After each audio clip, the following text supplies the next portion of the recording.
If you walk into most newly built homes, the first thing you'll notice is the finish.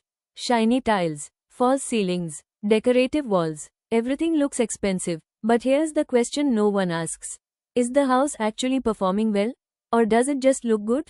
Because in many cases, people spend lakhs on finishes and almost nothing on the materials that actually matter.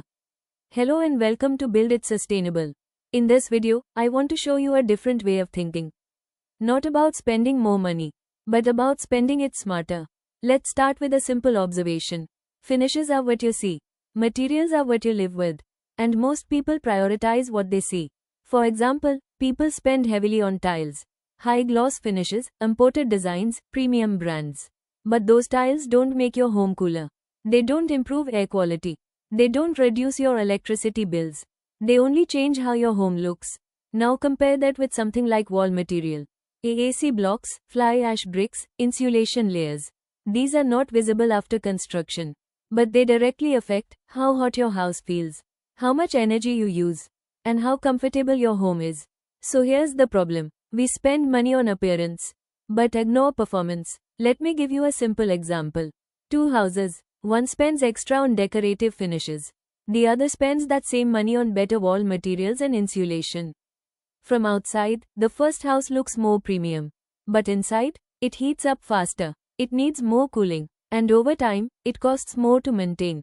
The second house may look simpler, but it stays more comfortable, uses less energy, and performs better every single day. Now think about this. Which house is actually more valuable? This is where sustainable building is misunderstood. People think it means adding expensive features, solar panels, special systems, high-end solutions. But real sustainability starts much earlier. It starts with basic decisions, like, what material are you using for walls? How does your roof handle heat? Are you reducing heat gain, or just fighting it later? And these decisions don't always cost more. They just require awareness. Now let's talk about another common mistake. False ceilings. They are everywhere. And yes, they can improve aesthetics. But in many homes, they are added without purpose. Sometimes they even trap heat and reduce natural ventilation. So you end up spending money to make your home perform worse.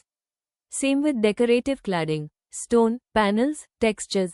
They look impressive, but if they increase heat absorption or require high maintenance, are they really worth it? Now I'm not saying finishes are useless. They matter, but they should come after the basics are right. Because at the end of the day, you don't live on your tiles. You live inside your walls. So here's a better way to think about your budget. Before spending on finishes, ask, have I chosen the right wall material? Have I reduced heat gain from the roof? Is my home designed for airflow? If the answer is no, then that's where your money should go first. Because these decisions affect your daily life. Not just how your home looks, but how it feels. And that's the shift you need to make. From, how does my house look? To, how does my house perform? That's what sustainable building really means. Not adding more things, but making better decisions. If you found this useful, subscribe to Build It Sustainable for practical insights that actually help you build better. Let's build smarter and build sustainable. Thank you for watching.